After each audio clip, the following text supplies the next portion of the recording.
So, pretty great, huh? Pretty nice. So I'd like to do a little, just a touch of review about what I've been kind of honing in on over these last few talks. So this poem is primarily about thusness, or suchness, or as it isness. And this concept within Zen, within Mahayana Buddhism, is an important concept. And so there's many, many ways to define suchness and thusness. And each way that you define it, know that it's limited. So I'm going to define it, but don't get caught on that particular definition. In fact, because this particular teaching poem is all about suchness, you can see all of these interesting leaps of language that are occurring throughout the Song of the Jewel Mirror Samadhi in order to express thusness, suchness. So thusness, suchness, one of the ways to talk about it is reality. Perhaps we could say capital R reality. And capital R reality that is not out of reach. In fact, we are part of capital R reality, which has characteristics, an ultimate reality. All characteristics are included, and it's beyond these characteristics. But for the sake of our relative mind, kind of our typical dualistic way of going through the world, it's helpful to talk about what that might include. So interdependence, impermanence, and interdependence, we talk about this constantly. Interdependence. This is this way, and so this is this way. In fact, just a quick aside, I did a sesshin over at Compassionate Ocean, and I was spending a lot of time in my meditation practice playing with subject, object, sort of taking a real interest in subject and object. So so-called objects arise, so that might be a feeling in the body, that might be a memory, that might be a sound, and there's a subject that is perceiving said object. And those two depend on one another. You cannot have object without a subject. So I was taking a real interest in sort of this back and forth dance that these two phenomena have. And I went to go have a meeting with Genpo Michael O'Neill at Compassionate Ocean. And I reported spending some time with subject and object, and I wasn't really sure what he was going to say in response to this. It's really fun to meet with teachers because a lot of times they can sort of see where you're at and they will bring in the blind spot. Or they might enhance something that you're not seeing. Or if it's really important, maybe they just affirm. Great, continue with that. So I was reporting about subject and object and talking about my experience of this is because that is. It's a phrase that is used often. This is this way because that is that way. So in other words, everything that is arising right now is arising because of all the other myriad factors that are occurring. So right now we're digesting food. We have perhaps caffeine coursing through our veins. And this food we pulled off a shelf. Food was put on the shelf by someone. It was grown in a field. This took training. This field is part of this planet, which took a long time to become the planet that it is right now. And so we're a part of that vastness. So I was interested in this from the standpoint of subject and object. So I'm reporting this to Genpo Michael O'Neill.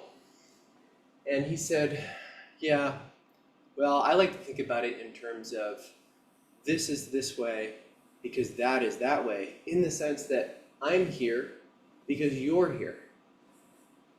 And he said, and what I mean by that is, because you signed up for this machine, I'm not at home reading. Because you wanted to be here, I am teaching. And so he could see that I had a limited view. And in fact, I was enhancing the subject-object as perhaps something to be attained or something more real than just the simple, he's in front of me because I signed up for this machine. And it includes all of that. So I hope that's kind of a helpful way to talk about thusness. So, what I've really been emphasizing as I've been talking about Song of the Jewel Mirror, Samadhi, is that in the call there is a response. That this spiritual source responds to our sincere call for it. And perhaps the sincere call is because of the suffering that we experience. Perhaps the sincere call is because there's something that we sense is there, or we've sensed is there, and we want to orient towards it. And I've been grounding us in Dongshan Liangjie's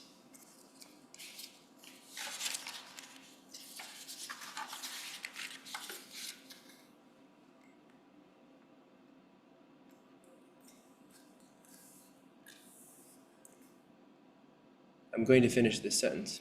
Dongshan Liangjie's kind of introduction to Song of the Jewel Mirror Samadhi, kind of what he says that this poem is really about. He says, suchness and its significance do respond to our own sincere spiritual inquiry. Do respond to our own sincere spiritual inquiry. We had a sesshin last weekend, which is an immersive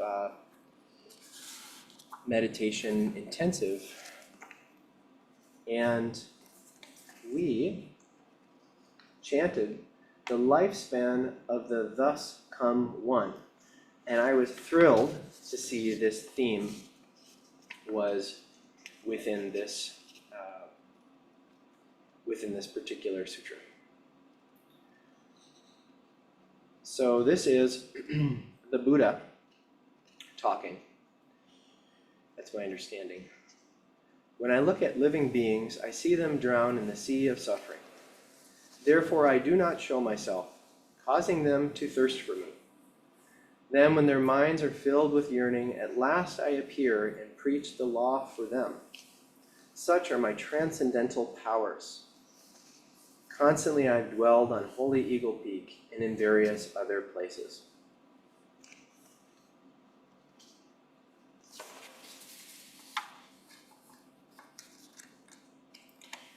And so, this particular sutra is about, is the Buddha dead or not? Is the Buddha still here? And the Buddha is talking about, I'm here, I'm always available, and I come forward when the sincere call is there. I come forward when the sincere call is there. So this poem is talking about that sincere call.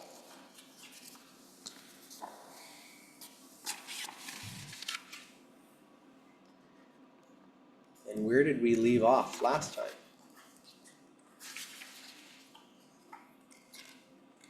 Where we left off was just to portray it in literary form is to stain it with defilement. You can see I have a lot of pages that I'm managing here.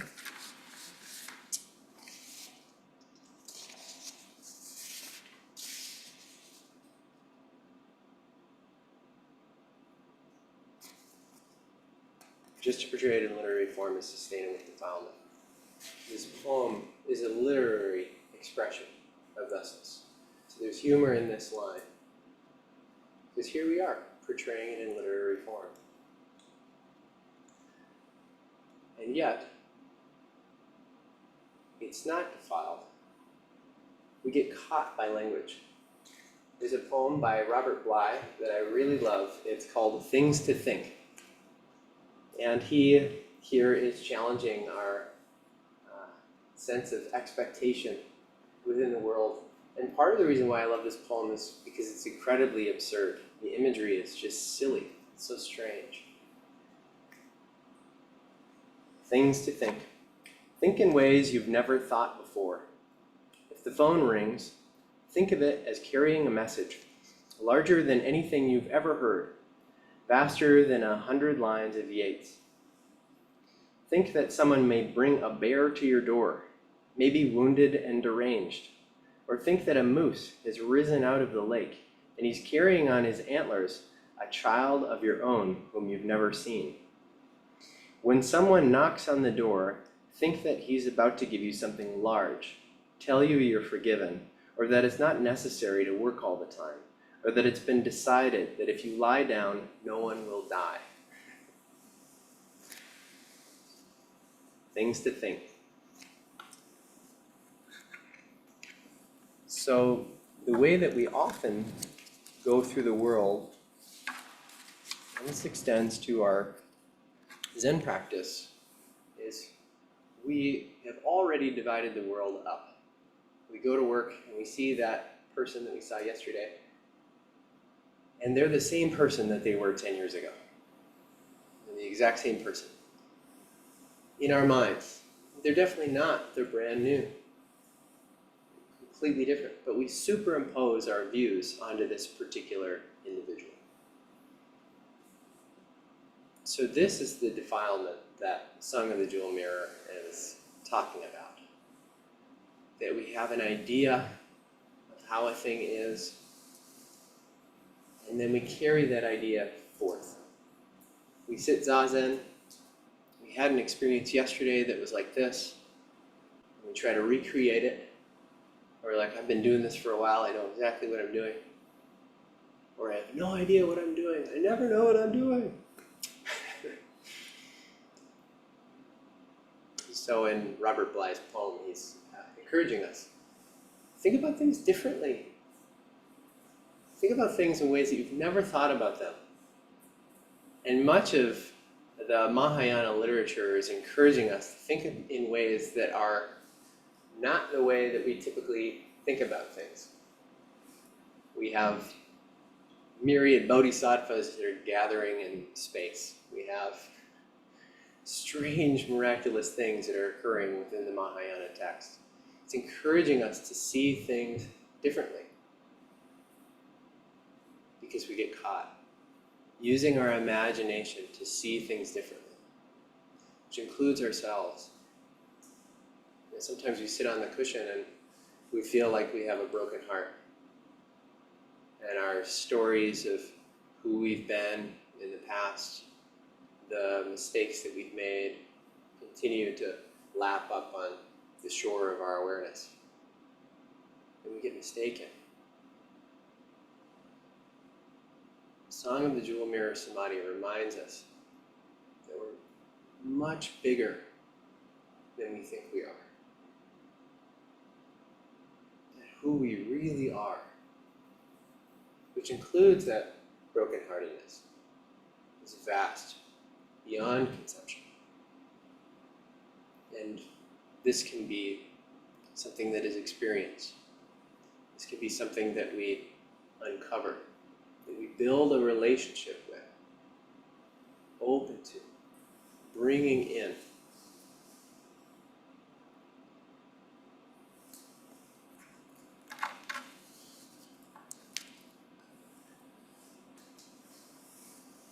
And just as an aside, because many people have different things that they're bringing to the cushion. If you are sitting on the cushion and you feel a sense of unworthiness or pain or not enoughness, this is really common. This is really common. And our practice reminds us that that's an incorrect story. But that's actually not the case. And here we are suspended.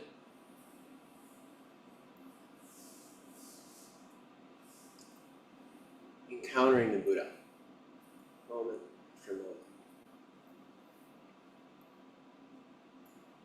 So sometimes we need to bring in a sense of, I'm going to take really good care of what's arising. When I first started sitting, there was an incredible amount of pain. I had a history of depression, I had a history of despair and anger. And a lot of that was coming up on my cushion. It didn't mean that I was doing Zazen wrong. Whatever presents in Zazen, we get to take care of. We get to take care of it. And maybe you're thinking, well, I'm sitting Zazen so that I don't have to deal with all that stuff.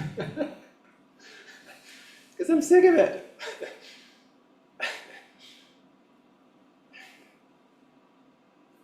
But when it arises, we can take care of it.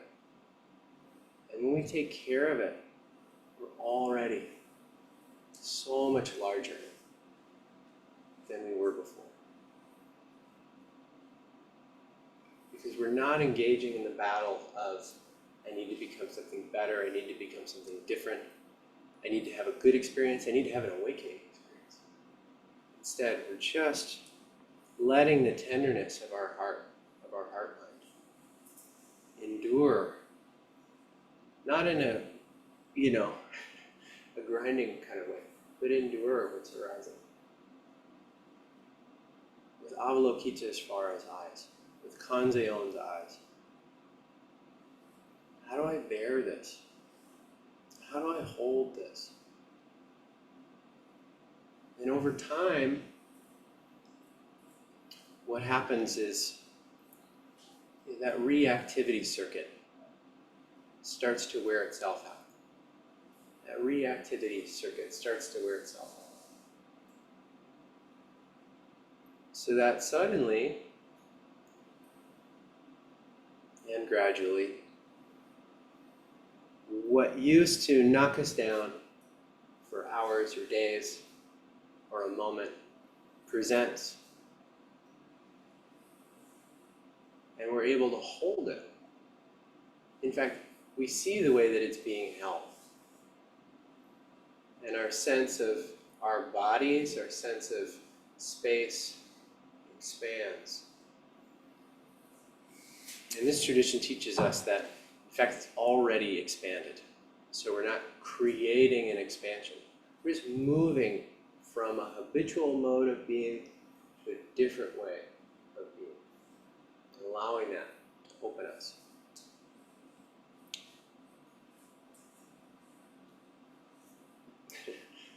I'm afraid there's going to be a lot of parts here. But that's okay, I'll mix it up. It won't always be sung with the Jewel Mirror Samadhi. So in darkest night, it is perfectly clear. In the light of dawn, it is hidden. In darkest night, it is perfectly clear. In the light of dawn, it is hidden. So what are we talking about here? Darkest night is perfectly clear. In the darkness of emptiness, in the darkness of no thingness, in the darkness of simply experiencing sensations in the body without adding anything to them, it's clear. The spiritual source is clear. It's being experienced. And in the light of dawn, it's hidden. And the light of our discriminating mind flicks on, the world is once again divided up. So in darkest night. So this poem encourages us to move into the darkness. This does not mean that we have to manufacture difficult experiences, but to move into the darkness of our innate sense of awakeness, of not being so heavily reliant on words and letters. Move into a intuitive way of being in our bodies.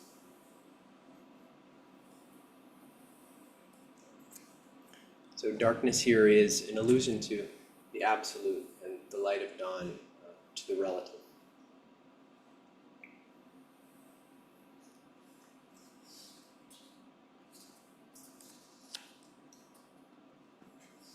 So can you let the world go dark? Can you let your experience go dark? This means trusting yourself, trusting in your Buddha nature to take care of you, to intuit how to move through the world.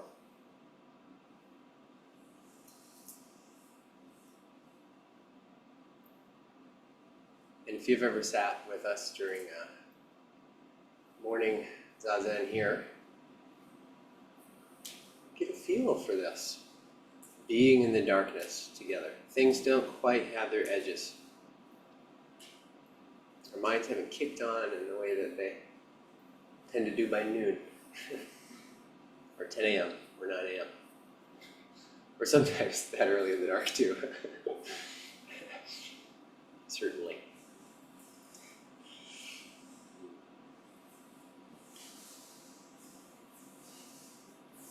It is a standard for all things. Its use removes all suffering.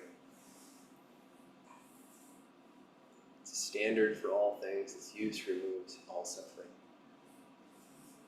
So, how would our experience change? I'm not talking about like you do this once and you're covered. But how would our experience change if we imagined emptiness to be the standard for all things? Interconnection is the standard for all things, opposed to me and what I want being the standard for all things. What's needed here? This poem goes on to say later that you are not it. In truth, it is you. But what would it be like to move through the world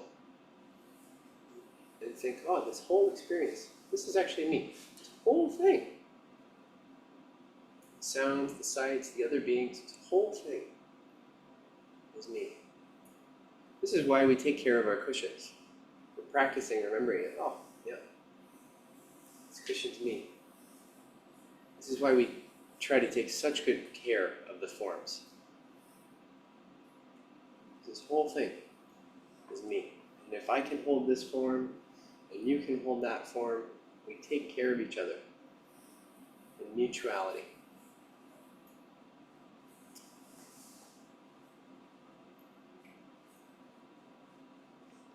And its use removes all suffering. So this spiritual source, the absolute, can be used, can be drawn upon, can be called in.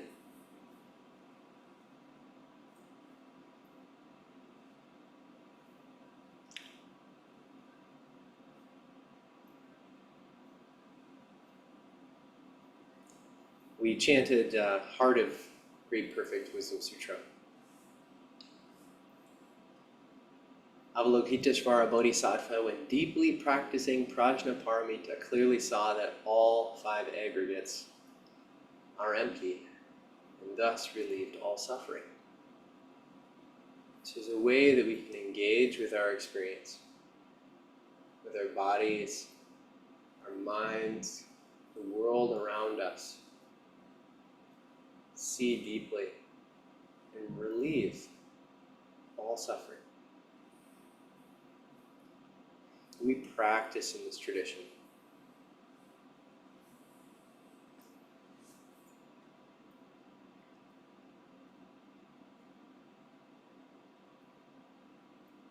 So we practice putting this into motion. It's already in motion.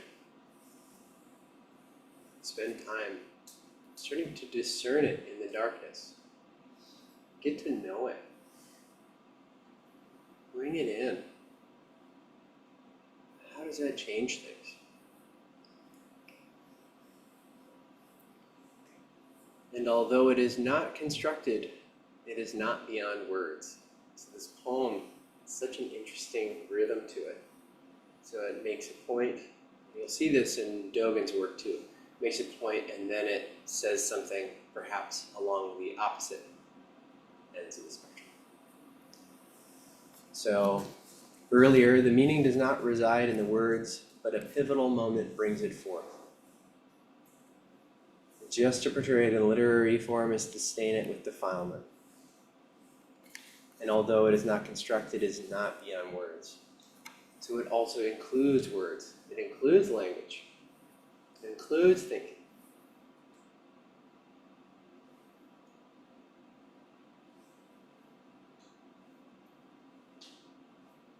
But encouraging us to experience these things from a place of darkness.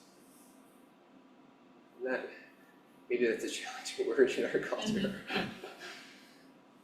But to experience it from a place of not knowing.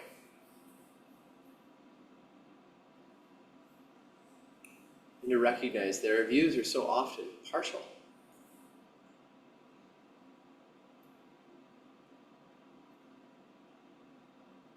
It takes all beings to save all beings.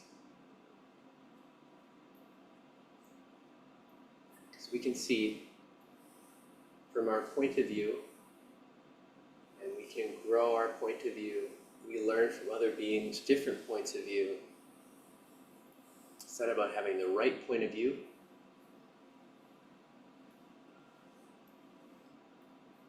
But how do we engage in the world from a less fixed standpoint?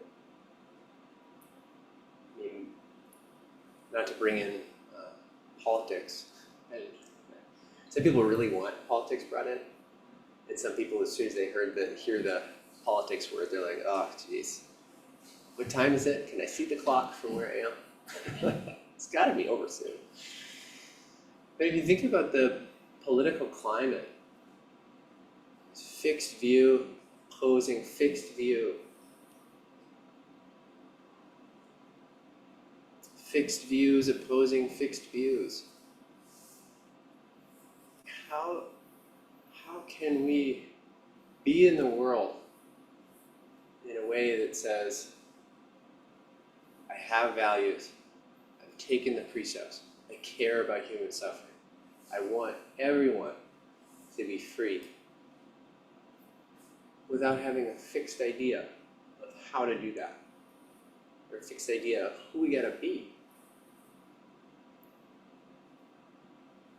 Can you imagine how immensely healing that could be?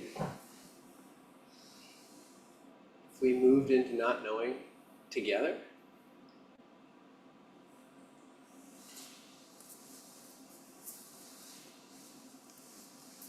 Anybody who's been in a relationship knows that there's situations arising all the time. My feelings got hurt. Oh, this is where you were coming from when my feelings got hurt. I see. Don't let your feelings be hurt.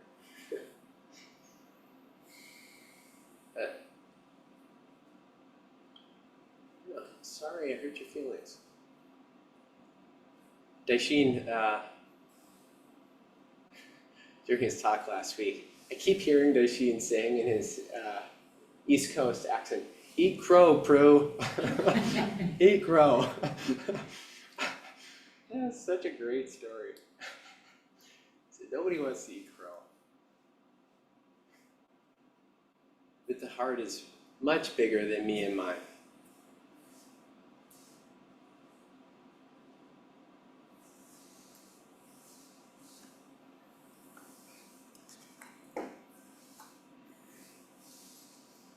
Like facing a jeweled mirror, form and reflection behold each other. There's an image that comes to mind. When I was a kid, I've always been a little bit weird. I mean, I think you gotta be a little weird to do this. Right? Maybe not. Okay, I'm the only weird one then. Fine. I'll eat crow. I'm so sorry.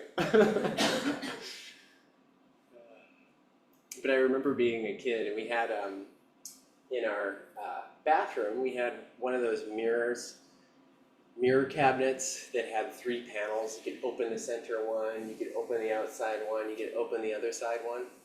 And I don't really know what I was doing, but I would spend time with the mirror, both of these mirrors right here on either side of my face, and I would just look into the mirror, and I would just see all of these like infinite versions of myself and mirrors, and just, I'm sure I spent, hours over time just, just infinite reflections. I also remember going into Target with my parents, and the floors are always so clean in Target. And so I remember looking down at the floor. If I moved my gaze one way, it looks like, whoa, wow, the floor just goes down and I can see the ceiling, and it looks like I'm just kind of suspended between worlds. And if I look at the floor, then there's the floor. So when I hear about this, I think about that as being a kid. And I think Song of the Jewel Mirror of Samadhi really encourages us to adjust our focus, to see relatively, there's me in these mirrors, it's just me. And yet if I change my perception a little bit, wow, look at all these amazing reflections. Here we see the relative, and then we bring in the absolute. And we see this fabric of existence that we're all a part of. How do we respond? As a relative being. Form is emptiness, emptiness is form. So sometimes you really need to take care of form. You really just gotta cross something off of our to-do list. But it doesn't have to be drudgery to cross something off of our to-do list. We can discern how this is actually connected to the great boundlessness of existence. Pencil on paper. Part of the whole thing.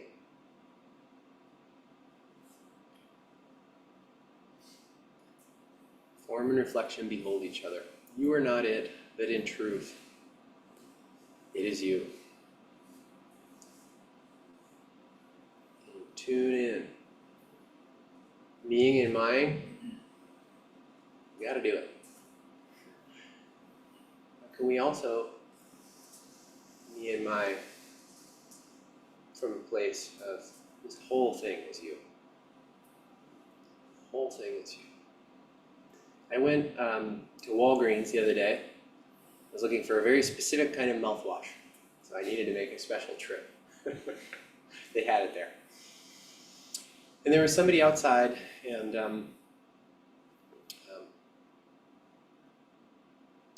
she clearly unhoused and was asking, can you help me with lunch? And I was in a hurry, I had somewhere to be. I said, sure, come on in, I'll get you lunch. You can pick some things up off the shelf, it's fine.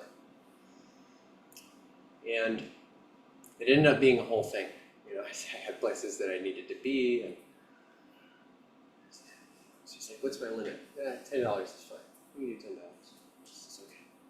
So she's looking around, and I'm walking with her, and I'm asking her questions about who she is and what her name is. And so this was like a 15-minute ordeal, and there was a few times where I was like, okay, we gotta wrap up, I gotta go. And I wanted to know what her name was, and I wanted to know what her story was. And she said, well, I hang out here because if I'm not here, I'll be in the park doing meth, and I don't want to do that. And so we talked, she said, I think I'm going to go to, I can't remember the name of I'm not from Omaha, so I can't readily remember the names of places. She said, I think I'm going to go to this treatment facility, get checked in. So I think that's a good idea. And asked her some more questions, learned about her life. I mean, this kind of thing is real. We don't have to take on the suffering of the world as our burden. But I've been carrying her around in my heart over the last week. I think of her often. Doing what we can with what we have in this relative world, suspended in the absolute, emanating from the absolute.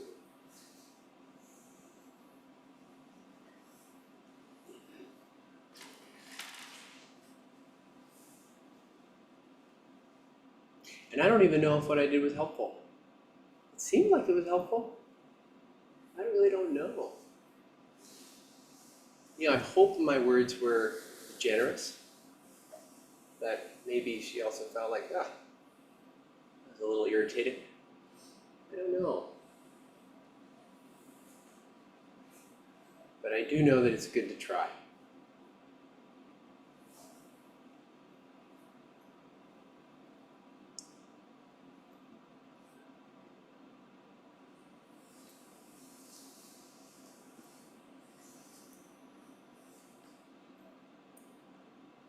Okay, that's it for now. I want to hear questions. I do like to talk about suffering because I think it's really important to talk about it. And I also recognize that for some people that can feel like a big bummer. So, my intention as a Zen priest is to offer something that can help, alleviate personal suffering and the suffering of the world. So that's my way of saying, I apologize if I made any mistakes. And hopefully we can keep doing this together. Please. What was this person's name? Carlotta. Charlotte. Carlotta in Italian.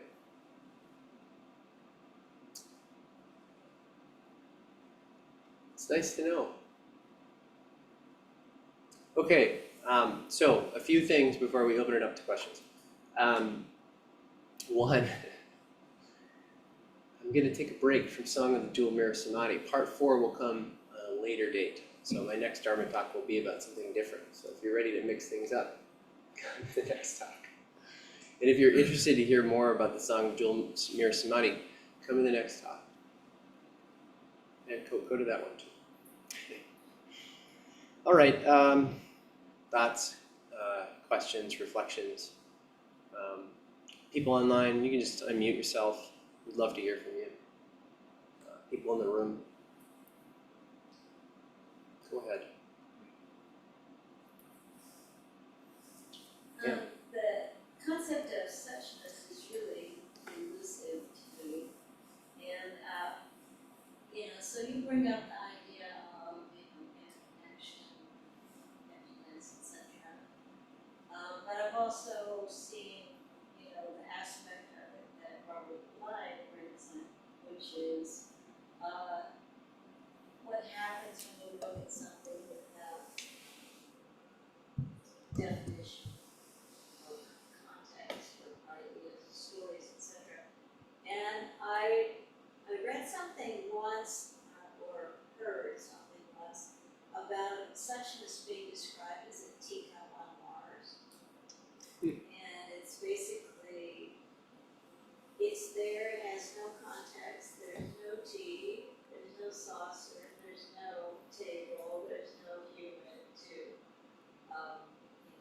Elon gets there. There's no human to, enjoy it. There's no name. It's just, just there. It is a teacup and nothing else.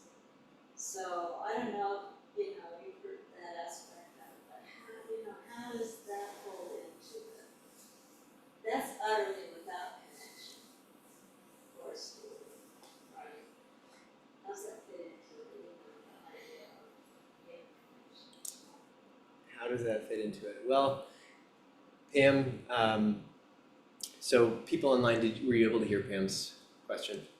So, okay. So she was talking about, what about this aspect of emptiness as a teacup on Mars? It's just, how else would you describe that, Pam? And how does that resonate for you before responding? Yeah, I mean, the way I understood it was to, that is the suchness of that thing. And it's just seeing it as, utter reality without name, without definition, etc.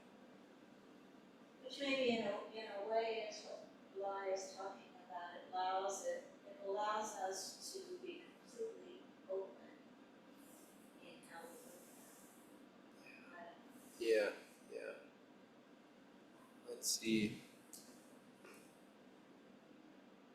Well, I really liked what you said initially, which is suchness is very elusive. And I think that's a really wonderful way of relating to suchness. And this idea of a teacup on Mars,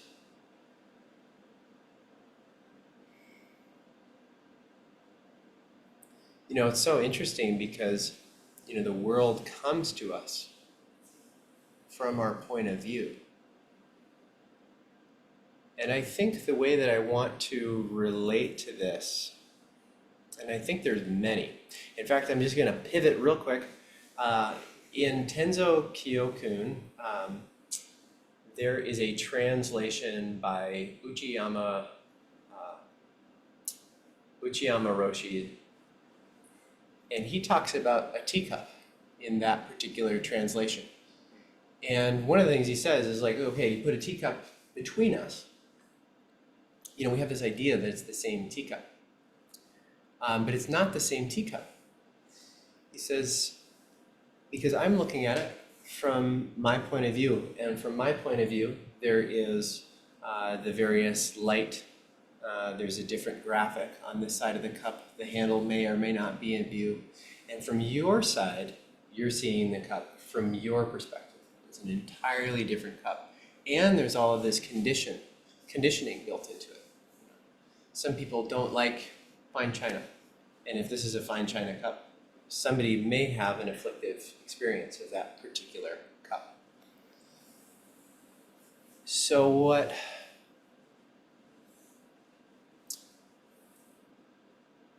And then he later said, one of the ways that we often view ourselves is we're born into the world. He said, actually, it's more accurate to say that when we're born, the world is also born, and that when we die, the world also dies.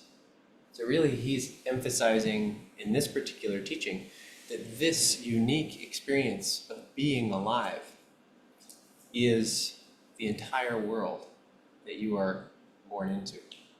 So I don't necessarily know how a teacup in space is necessarily intended for us to relate to, but what I can say is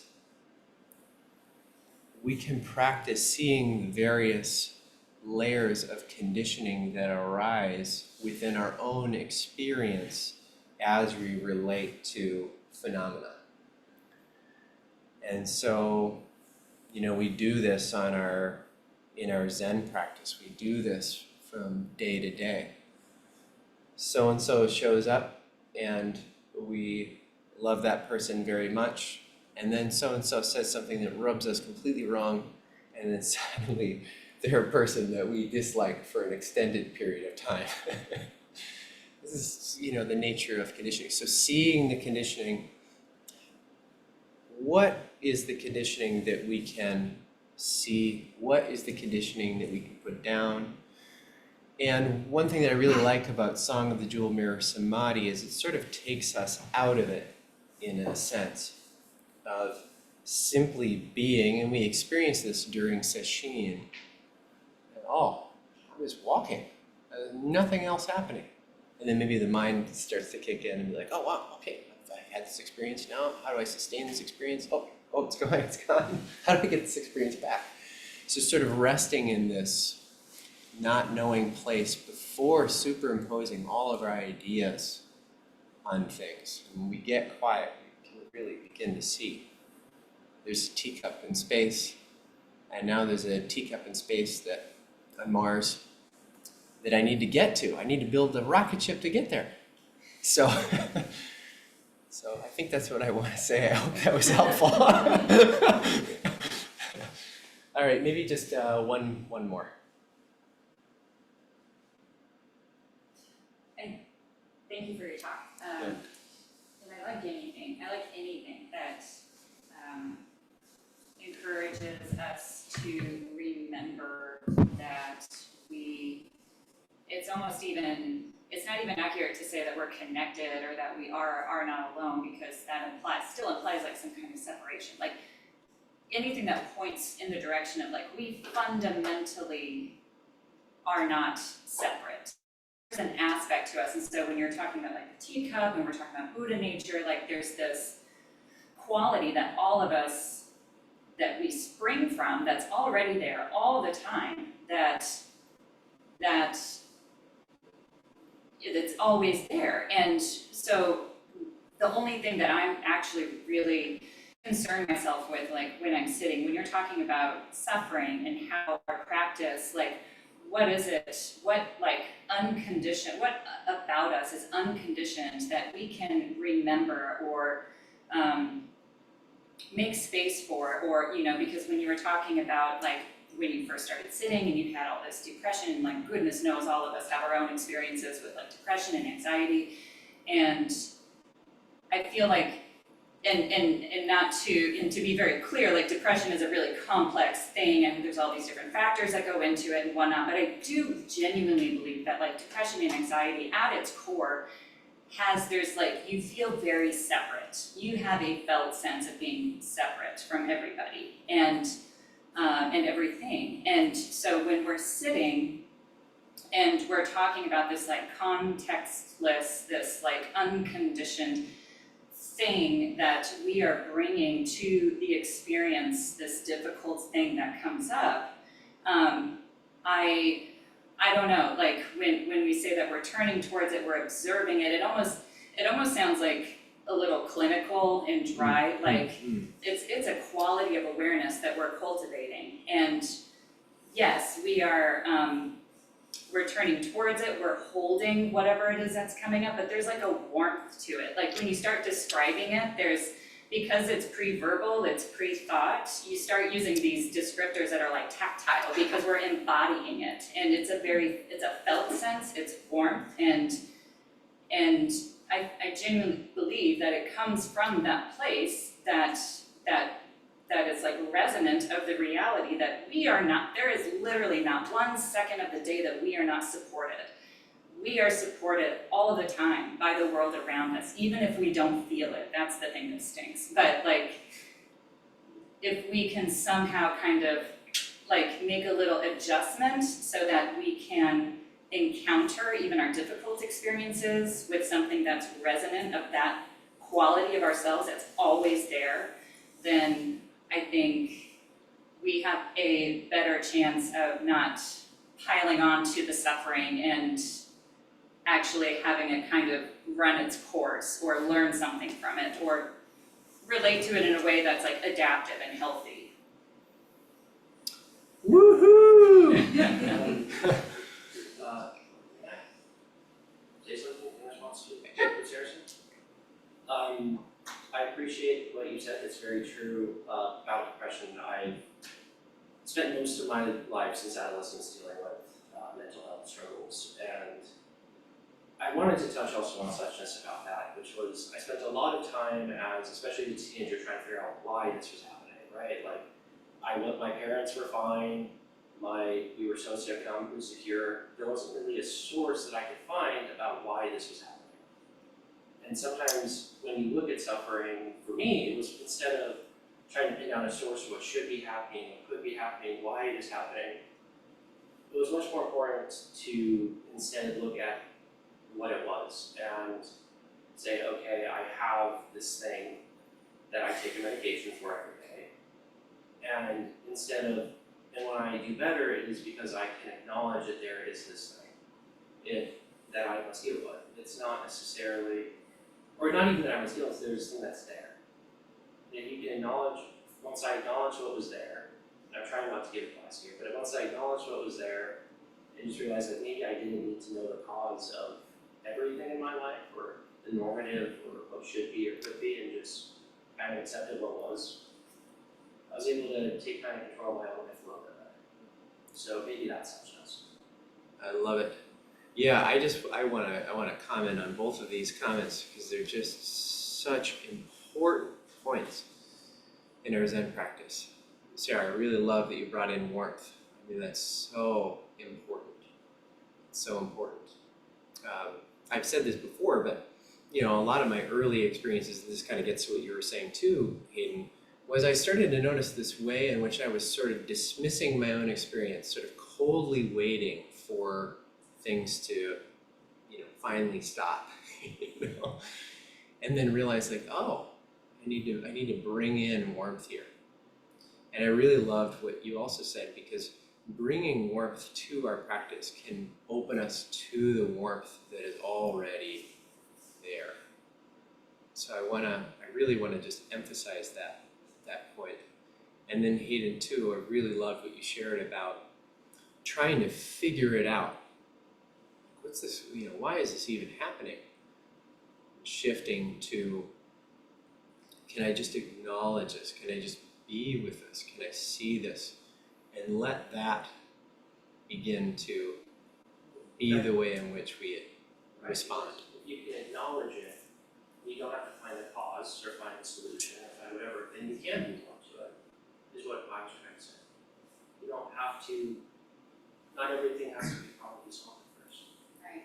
And not to discount that kind of if we do, Yeah. those aha moments that we have, and that definitely has its place, but, and when you're talking about depression, it does have all of these different components to it, like the thoughts that we think and all of that, but yes, once you're able to just, it's kind of like a radical acceptance, and Exactly. and it's in your body, it's a felt energetic sense in your body that, that's one of the things that Zen practice, it's a body practice, it's a practice of the body.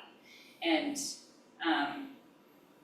I always, and if I harp on it a lot, I'm sorry, but I feel so strong, and I'm just it's just this huge, it's in your body, yes, and it has everything to do with our felt sense of how, our emotions and, how it feels in our body, and that's how things, it's how the juices get going, and so, and to that point, I think it's also the beginning of developing our intuitive sense and our discernment, and bringing that as much as we can into how we move in the world, and it's, I don't know.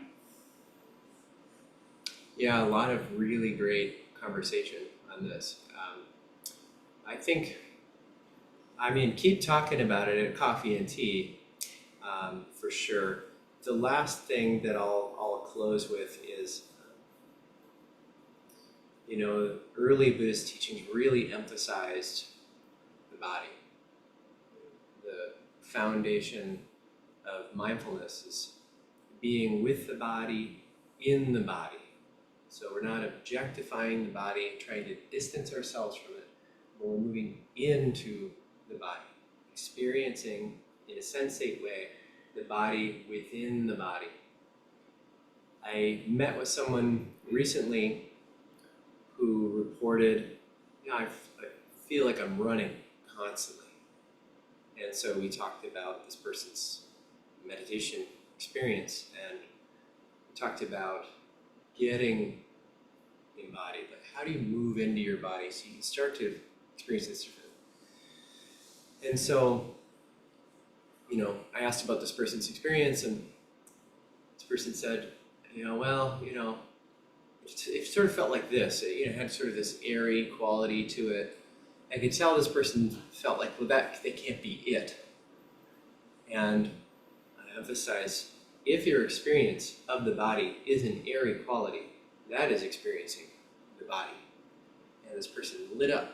Oh, it doesn't have to be a specific way. It can just be how you experience it. So sometimes the body will feel dense. Sometimes the body will feel numb. Sometimes the body will feel difficult to discern at all. But moving into being in the body, mindful of the body, in the body, as that shows up for you. It doesn't have to be a specific way. Feeling your skin, what's it like to feel inside your arms? What's it like to feel inside your chest? And whatever that experience is, that is the correct experience. The experience that you're having. Not fitting yourself into an experience that you think it's supposed to be like. And we know that things change. So thank you so much for bringing up the body. It's just, it's such an important point. Being with ourselves. Thanks, everyone. Thank you.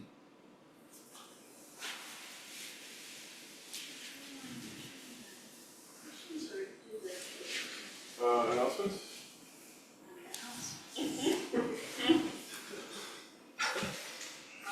We're gonna announce that there's an announcement. Well, I'll remind everybody that July is. And Pam, would you be willing to project so people Oh, online sorry. can hear? No, all good. I'll remind everybody that coming up in July is our 50th anniversary celebration on the weekend of July 18th to 20th. And hopefully in the next few days, we'll have material up on the website about it and some sign up and a lot more information about what's coming up. We do still have work period on Friday mornings between 8 to 10. The second Sunday in July, we'll have this is our second Sunday work period before Sunday opens up, starting at 8:30. Thank you. Anything else I'm forgetting? Close on the 4th, right? Friday the 4th? We're closed on the 4th of July. Yeah, no morning at Sussex. So, go out, enjoy firecrackers or hiding in your basement. It suits you. Yeah, great. Pardon? Oh, No. that's a really good point, That's yeah. on my doorway, so. So I'll also just say that, our website could use some updates. So if you want to know what's really going on until we get it corrected, sign up for the newsletter if you haven't already. What comes through on the newsletter is correct in terms of upcoming events. And that is released every other week. So sign up for that.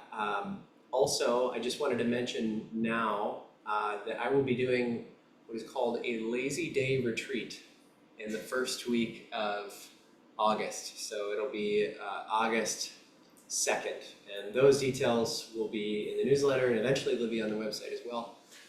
And this is it's going to be from 8 to 5, and it's going to be an opportunity to have a day of retreat at Nebraska Zen Center, while also creating a lot of space for just existing.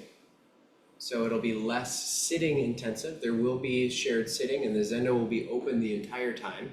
So if you're just gung-ho on sitting and that's all you want to do, come on in. You can lazily sit in the Zendo from 8 to 5. But if you haven't done a retreat and maybe you're intimidated, come on in. You can meditate with us. There'll be 3 meditation periods throughout the day. There'll be service. There'll be opportunities to just be in the backyard, to just drink tea, to be around one another in silence, and approach this practice from a different way. This is Saturday. Saturday. August 7th. Yep, Saturday, August 2nd. And let's see, did I want to say anything else? I think those were the two main things.